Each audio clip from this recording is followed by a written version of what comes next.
खुर्शीद खाना मैं segment story line 360 और माशू में मेज़बान मोमन ज़ैनब मरुची की मैं टॉपिक है पाकिस्तान माली बहरान और आइए गुमा और के जनेविया कॉन्फ्रेंस जो बता आइए सूबमंदी जनेविया कॉन्फ्रेंस से सूबमंदी पाकिस्तान मीशत जैसे कामने से सरा चिच्चो असर दौर दनते इसी वस्ता जैसे मैं ये मरुची की टॉपिक होती और इसी सरा मैं गुमा गपुत्रान करने के वस्ता मारा ज्वाइन कोता शौकत पोपल सही साहबा जो कि माहिर माशियात आइए वशत कनी में प्रोग्राम है। अस्सलाम वालेकुम शौकत साहब। वालेकुम अस्सलाम।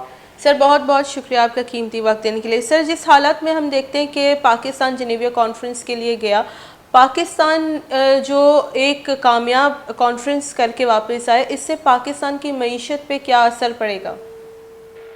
बिस्मिल्लाहिर्रहमानिर्रहीम। ये आपको पता है कि फ्लड डिजास्टर के लिए फंड रेजिंग हुई और ऑब्वियसली गवर्नमेंट, फेडरल गवर्नमेंट और सूबाई हुकूमतें जो हैं बहुत कंसर्न थी, खास सिंध और बलूचिस्तान, क्योंकि यहाँ पे रिकंस्ट्रक्शन में गवर्नमेंट के पास फंड्स नहीं है, फाइनेंशियल इश्यूज हैं। तो अल्टीमेटली वैसे तो गवर्नमेंट ने जो अपनी ख्वाहिश की थी वो 30 बिलियन है, लेकिन बहरहाल इस इंटरनेशनल रिसेशन के टाइम में ये 10 बिलियन भी रेज हो जाना बहुत बड़ी बात है। तो कोई शक नहीं इसमें कि 10 बिलियन भी बड़ा हेल्प कर सकते हैं अगर जुडिशियसली खर्च किया जाए तो। जी पोपल जी साहब, जैसे कि आप कह रहे हैं कि ये फ्लड रिलीफ के लिए है, जो कि सैलाब ज़दगान की बहाली उनकी रिहेबिलिटेशन के लिए है। ज़्यादातर जो हम देखते हैं अमाउंट दी जा रही है वो डेवलपमेंट इंस्टीट्यूशंस की जानिब से दे रही है। तो आप नहीं समझते कि इनको प्रोजेक्ट्स देने पड़ेंगे और प्रोजेक्ट्स अप्रूव होने के बाद ये जो है रकम पाकिस्तान को मिलेगी, और पाकिस्तान को तो बहुत जल्दी डॉलर्स की ज़रूरत है ताकि उसमें जो एक मईशत का बहरान है उसमें कामनेस आए और उसमें जो है एक स्टे आए। एक चीज तो समझने की है कि इस चीज से हम लोग इस इम्प्रेशन से बाहर निकल जाएं कि ये डॉलर जो एड की सूरत में आएंगे ये अपने टाइम में आएंगे। देखें जी जैसे इस्लामिक डेवलपमेंट बैंक ने 4 point some billion dollar announcement की, जी लेकिन उन्होंने over the spread of 3 years बोला।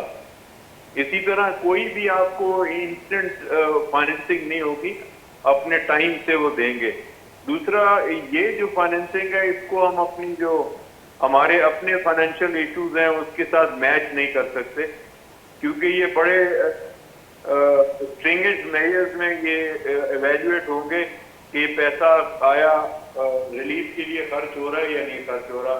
तो इसको हम अपनी बजटरी इश्यूज में या स्टेट बैंक के जो रिजर्व्स हैं उनको ऊपर कराने में कामयाब नहीं हो सकेंगे।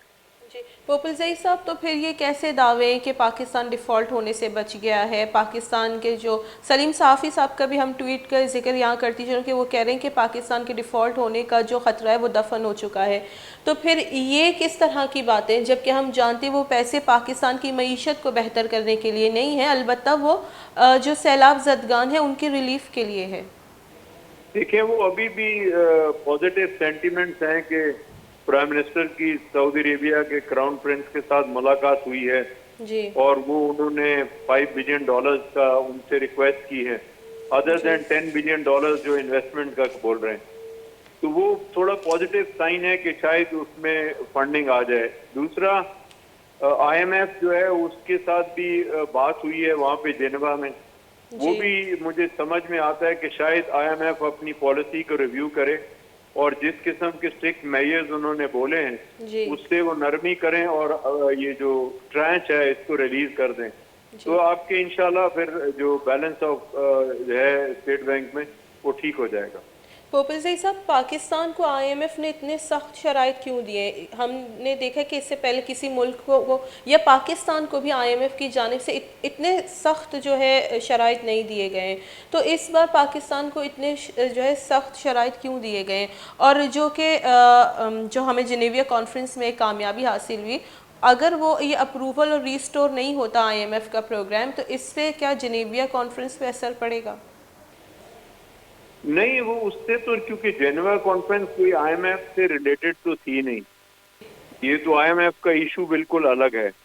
बाकी आईएमएफ ने जो स्ट्रिंजेंट मेजर्स दिए वो हमारी अपनी कोताहियों की वजह से तो क्योंकि हम जो चीज उनको कहते हैं वो करते नहीं हैं, और फिर वो डिफिसिट में चीजें जाती हैं तो वो वरीसम होते हैं। तो वो मेक श्योर कर रहे हैं कि हम फिजिकल डिसिप्लिन लाएं और अपने जो इकोनॉमिक्स है उसको उसी एड्रेस में चलें जिस तरफ हमें जाना चाहिए। पोपल जी साहब, तो अभी पाकिस्तान के लिए कितना इम्पोर्टेंट है आईएमएफ का प्रोग्राम रिस्टोर करना या इसको कंटिन्यू रखना? मेरा ख्याल है एक्सट्रीमली इम्पोर्टेंट है। देखिए आईएमएफ की जो फंडिंग है उससे मिलने से दूसरी जो फंडिंग की उम्मीदें हैं, आपको सारे इदारे जो हैं या मुल्क जो हैं वो आईएमएफ को देख रहे हैं। जी जब तक आईएमएफ हमें नहीं देगा दूसरा कोई आदमी कंसिडर नहीं करेगा। जी। तो पोपल जी साहब, हम सुनते बहुत हैं कि मुल्क डिफ़ॉल्ट की तरफ जा रहा है, मुल्क डिफ़ॉल्ट की तरफ पहुंच चुका है, तो क्या इस वक्त पाकिस्तान की मईशत के क्या सूरत हाल है? आप एज इन माहिर माशियात कैसे देखते हैं? देखें आपकी प्रेशर तो है इकोनॉमिक को, अगर आप जनरल इकोनॉमिक ट्रेंड देखें जी कि सबसे बड़ी चीज तो इन्फ्लेशन है जो अवाम नास पे प्रेशर कर रही है, और गवर्नमेंट बेबस है क्योंकि गवर्नमेंट के पास इंस्पाइट के पीएसडीपी डेवलपमेंट प्रोग्राम भी उन्होंने कम कर दिए, लेकिन फिर भी वो फंडिंग उस लेवल की नहीं मिल रही। तो ये अब इस चीज को समझने के लिए यही है कि जो गवर्नमेंट कोशिश कर रही है, जैसे जेनेवा कॉन्फ्रेंस हुई और इससे कोशिश होगी। मैं आपके प्रोग्राम से अगर आप मुझे इजाजत दें तो मैं एक चीज कहना चाहूंगा। जी सर। देखिए इसमें तमाम फेडरल और प्रोविंशियल गवर्नमेंट को प्रोएक्टिव होना पड़ेगा। जी सिर्फ फेडरल गवर्नमेंट की जिम्मेदारी ही नहीं है, सूबाई गवर्नमेंट की भी जिम्मेदारी है। जी अब ये मैं समझता था कि ये जो इतनी बड़ी कॉन्फ्रेंस हो रही है, दो सूबे सबसे ज्यादा इफेक्टेड हैं डिजास्टर में, सिंध और बलूचिस्तान। सिंध के चीफ मिनिस्टर गए, कॉन्फ्रेंस अटेंड की, उन्होंने प्रेजेंटेशन भी की, लेकिन बलूचिस्तान की रिप्रेजेंटेशन नहीं हुई। अब मुझे नहीं मालूम कि फेडरल गवर्नमेंट के डेलीगेशन में उनको नहीं डाला गया, लेकिन उनको कोशिश करनी चाहिए थी कि वो जाते और बलूचिस्तान का केस भी वहां प्रेजेंट करते। तो इस बेसिस पे आपको तमाम फेडरल और प्रोविंशियल गवर्नमेंट दोनों को प्रोएक्टिव होकर काम करना होगा। पोपल जी साहब, चीफ सेक्रेटरी साहब जो है वो गए थे और अकीली साहब उन्होंने जो है बलूचिस्तान का जो एक मौक़िफ़ है वो भी रखा, और उन्होंने एक बहुत बेहतरीन तरीके से बलूचिस्तान का केस रखा। तक एक काम तो जो है सीएम का ही था, लेकिन अकीली साहब ने भी यहाँ पे एक अहम किरदार अदा किया और उन्होंने बलूचिस्तान की सूरत हाल से आगाह तो किया है जो है कॉन्फ्रेंस में। लेकिन हम सुनते आ रहे हैं कि 11 अरब ऑलरेडी बलूचिस्तान की सरकार खर्च कर चुकी है बलूचिस्तान में जो सैलाब मुतासरीन है उस पर, लेकिन जब हमारे पास रिपोर्ट्स आती हैं ग्राउंड रियलिटी बिल्कुल मुख्तलिफ होती है। तो आप समझते हैं कि अभी जो कॉन्फ्रेंस से, जिनेवा कॉन्फ्रेंस के बाद जो फंड्स मिलेंगे वो भी नज़र आएंगे या नहीं? क्योंकि अभी तक ये चीज़ भी क्लियर नहीं है कि इस जो भी फंड्स आएंगे इनकी मॉनिटरिंग कौन करेगा, क्योंकि करप्शन भी एक बहुत बड़ा मसला है हमारे मुल्क में। ये तो देखें, मॉनिटरिंग तो प्राइम मिनिस्टर खुद प्रेस कॉन्फ्रेंस में कह चुके जेनेवा में कि जितने फंड्स आएंगे उन्होंने उनको ईजीज देनी थी। जो डोनर्स हैं उन्होंने खुल के बोला कि थर्ड पार्टी जो है इसका ऑडिट करेगी। अब थर्ड पार्टी वो जो डोनर्स हैं किसी को बोलेंगे कि ऑडिट करें तो करेंगे तो ऑनेस्ट ऑडिट होगी। तो आई थिंक कि उसमें करप्शन के चांसेस जो हैं वो मिनिमम हो जाएगा। बाकी आपने अकीली साहब का बोला, कोई शक नहीं, उन्होंने बहुत अच्छी प्रेजेंटेशन की, लेकिन प्रॉब्लम ये कि पॉलिटिकल लेवल पे पॉलिटिकल लोगों को ही जाना चाहिए ताकि वहाँ पे आप इम्प्रेस कर सकें और वो लोग भी इम्प्रेस हो उसमें। जी पोपल जी साहब, जैसे कि एनएफसी अवार्ड के हो या माली बहरान के लिए, उसके लिए भी सीएम अब्दुल कुद्दूस बेज़ंजो साहब जो है वो कई दफ़ा गए इस्लामाबाद, और लेकिन वहाँ पे भी शहबाज शरीफ साहब ने उनको वक्त नहीं दिया और वो ऐसे ही वापस आ गए। तो ये भी एक इशू है कि उनको वक्त भी नहीं दिया जा रहा है यहाँ पे अभी। तो क्या उनकी रिप्रेजेंटेशन बेटर नहीं है या क्या वजूहत हो सकते हैं कि उनको इस तरह के कॉन्फ्रेंस में नहीं लेके गए? तो मेरा क्वेश्चन है कि वो क्यों इतने कमजोर हैं? he is part of the federation, he is chief minister of the largest province of Pakistan। इतने कमजोर क्यों है कि प्राइम मिनिस्टर उनको टाइम ना दें?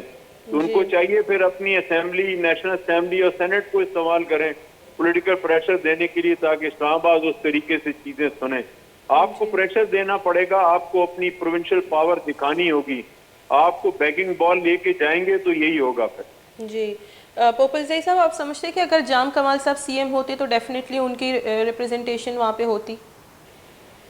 मैं इसके बारे में नहीं कुछ कह सकता, मैं प्रेजेंट चीफ मिनिस्टर के बारे में, क्योंकि मैं इनकी बड़ी उम्मीदें थी कि बड़े प्रोएक्टिव होंगे, जिस तरह चेंज करके लाए, लेकिन अनफॉर्चुनेटली जो हमारे मसाइल हैं वही हैं, वो अटेंड नहीं हो रहे। आपने खुद अभी बोला कि उनको टाइम नहीं देते, तो जी। ये कैसे हो सकता है कि वजीर आजम एक इतने बड़े सूबे के चीफ मिनिस्टर को टाइम ना दे? तो जी, चीफ मिनिस्टर को प्रोएक्टिव होना पड़ेगा, अपनी पॉलिटिकल पावर दिखानी पड़ेगी। बहुत बहुत शुक्रिया शौकत पोपल जई साहब। मैं मगा पुत्रान करेंगे तो ये बाज़ मजदे क्वेश्चन या ये रेस को कि सीएम बलोचिस्तान, जबकि बलोचिस्तान दुरुस्त छी गेश असरमंदे सूबई आइए प्रेजेंटेशन छिया नबूता आइए जैसे वती सूबा वत छिया अवध नुमाइंदगी न होता जिनेविया कॉन्फ्रेंस सा जैसे अकीली साहब छिया प्रेजेंट होता बायदे के आइया वत बेहतर तरीके छे चूँकि चीफ मिनिस्टर है आइए जैसे बेहतर तरीके से होती प्रॉब्लम्स होती इश्यूज एर को तक था फ़र्ज़ अमाइए बुतगा था और आइए हम कुछ के कबास कमज़ोर रिप्रेजेंटेशन भी आ गई बलोचिस्तान बाय देखे अब्दुल कुद्दूस विजेंजर साहब देमा बैठे और वती सूबा जैसे इश्यूज आना वत देमा एर बेकनते ना के ए देगे जैसे अहदेदारानी सरा जैसे डिपेंड बेकन थी एक दूमी अबर भी जैसे पोपल जई साहबा को कि दोनों पैसा यकजा न्याय थे ईशानी आएगा वक्त हम लगी और थर्ड पार्टी है कॉन्फ्रेंस से तो कम ये तय होता कि थर्ड पार्टी जैसी शे मॉनिटरिंग का कंते ताकि करप्शन है जो कि उनसरे आ जैसे मैं थी और मिचो बेहतर तरीके से बुटका साफ और शफाफ तरीके ए सैलाब जदगाना ने जैसे बहाली रिहेबिलिटेशन और आइनी रिलीफ वस्ता ए जर कारमर्स कनेक्ट बेबा इधर जूरी गंडी ब्रेक के पदा हम साड़ी भाई।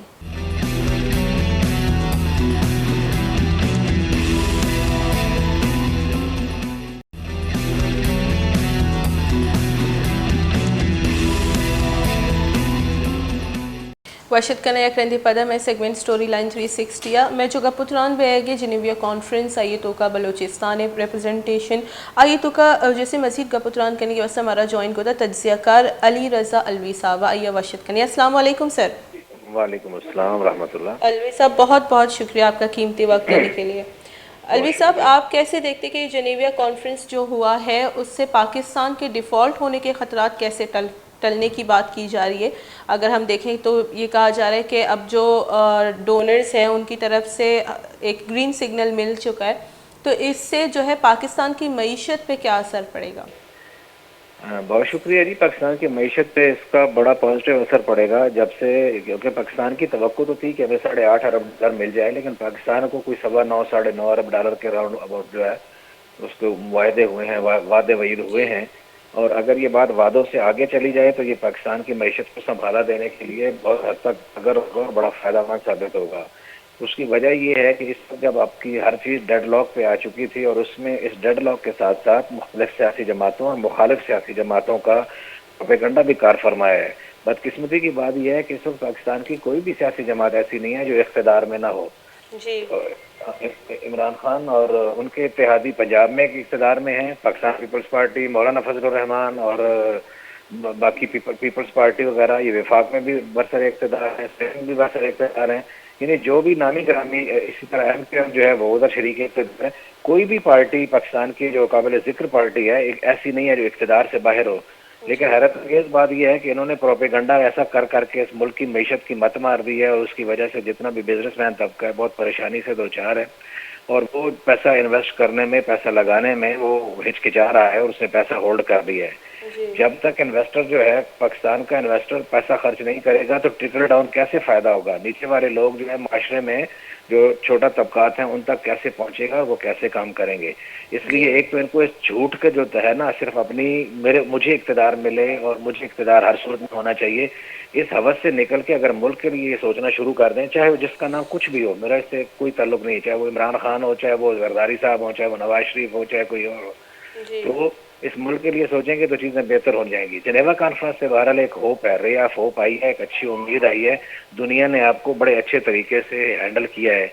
एक अजरबैजान जैसे मुल्क ने भी आपको दी है। अगर तो ये है तो जिंदगी के बाद के पाकिस्तान जो दुनिया को इमदाद दिया करता था वो इतना परेशान हो गया, इमदाद लेनी पड़ रही है। लेकिन इस इमदाद के आने से आपकी मईशत संभलने के इम्कानात मौजूद हैं। फिर शाह सलमान ने जो बात की है, उन्होंने भी कहा है कि हम अपनी इन्वेस्टमेंट पाकिस्तान में बढ़ा रहे हैं। उन्होंने ये भी कहा है कि मजीद पाकिस्तान के ज़र मुबादला के ज़खायर बढ़ाने के लिए जो है उस पर भी हम गौर कर रहे हैं कि उसको $3 अरब से बढ़ा के $5 अरब तक ले जाया जाए। ठीक है तो ये अलवी साहब, चीज़ें मेरे ठीक यहाँ है। पे दो क्वेश्चंस उठ रहे हैं। एक तो ये सारे पैसे एक साथ तो हमारे पास बैंक में ट्रांसफ़र नहीं होंगे, तो इससे पाकिस्तान की मईशत को कैसे बूस्ट मिलेगा? और दूसरी बात कि ये इमदाद है हमारे मुल्क में, पाकिस्तान में जो फ्लड आए हैं पिछले साल उसके रिहेबिलिटेशन के लिए, रिलीफ के लिए, तो ये कैसे रिलीफ का पैसा जो है बिजनेसमैन को जो है एक एतमाद दे सकता है? आपने बहुत अच्छा क्वेश्चन किया, ये बहुत मस्त क्वेश्चन है आपका। ये बिल्कुल ठीक है कि ये बाज़ाहिर तो इमदाद का पैसा है और इमदाद के पैसे से ये बिजनेस तो नहीं हो, तो ये इस तरह कैसे होगा? तो उसकी वजह सिर्फ ये है कि एक अमूमी इम्पैक्ट्स होते हैं। मईशत जो है वो इम्पैक्ट्स के साथ भी बहुत ज़्यादा चल रही होती है, तो इसका इम्पैक्ट जो है आपको बहुत ज़्यादा आएगा, क्योंकि इस वक्त बड़ी हैं। जी शाह सलमान वाली बात की, जो सऊदी अरेबिया वाली और चाइना की तरफ से जो इमदाद की तवक्कुआत हैं, उसमें उसका वो इमदाद वो आपको के लिए सिर्फ नहीं आ रहे, वो आपको दूसरे चीज़ों में भी आ रहे हैं और उसका आपको फायदा मिलने का इम्कान मौजूद है। जो आप ये कह रहे हैं ना कि आपकी डॉलर आपको नहीं मिल रहा, आपकी एलसीज नहीं खुल रही, डॉलर क्यों नहीं मिल रहा? उसकी वजह ये थी कि ज़र मुबादला के ज़खायर का प्रॉब्लम था। तो इस वजह से ये चीज़ें जब आएंगी तो आपकी एलसीज खुलना शुरू हो जाएंगी, मार्केट में डॉलर का बहाव शुरू हो जाएगा। जब मार्केट में डॉलर का बहाव शुरू हो जाएगा तो जो ये हज़ारों की तादाद में कंटेनर फंसे पड़े हैं पोर्ट्स पे, वो खुलना शुरू हो जाएंगे। इसलिए ये नीचे की सतह तक उसका फ़ायदा आना शुरू हो जाएगा। और ये एक जो रोज़ाना की ये बात है कि हुकूमत आज गई, ये कोलैप्स हो गई, उससे भी इनको एक मसला मिल गया है कि अब एक बात तो ख़त्म हो गई है कि ये अभी आज गई वाला कोई चक्कर नहीं है। अभी इन्होंने कुछ दिन सस्टेन करना है और गवर्नमेंट अवाम ने इनके ऊपर एतमाद किया है। ये देखें, इससे पहले भी जब उन्होंने रिक्वेस्ट की थी इंटरनेशनल वर्ल्ड से, जब इमरान खान बार इक़्तिदार थे, तो उस वक्त इतना इनको जवाब नहीं मिला था। अगर इस मौजूदा हुकूमत को और इनको शहबाज शरीफ को और इनके साथियों को अगर इंटरनेशनल वर्ल्ड ने कुछ पैसा दिया है, तो इसका मतलब ये है कि आलमी बरादरी इनके ऊपर किसी हद तक एतमाद कर रही है। एतमाद किया है तो उनको दिया है, वरना अमेरिका का एक इशारा होता, IMF ने भी कुछ नहीं करना था और आलमी बरादरी ने भी कुछ नहीं करना था। ये बातें अंडरस्टूड है। तो अगर लोगों ने दिया यहाँ है पे जो फॉरेन मिनिस्टर है बिलावल भुट्टो जरदारी साहब, उनकी भी जो है तारीफ़ की जा सकती है कि उनकी वजह से भी काफ़ी जो उन्होंने दौरे किए हैं, उसकी वजह से जो है लोगों में ये यकीन पैदा हुआ है कि पाकिस्तान के साथ खड़े होने की ज़रूरत है। और जिस तरह से उन्होंने जिनेविया में भी रिप्रेजेंट किया है, उसी तरह आप समझते हैं कि अब्दुल अजीज़ अकीली साहब जो कि चीफ़ सेक्रेटरी हैं बलूचिस्तान के, उन्होंने जस्टिस किया है बलूचिस्तान के रिप्रेजेंटेशन में, क्योंकि यहाँ पे CM का होना या ना होना, आप क्या समझते हैं कि कोई डिफरेंस होगा या CM का होना कितना इम्पोर्टेंट था यहाँ पे?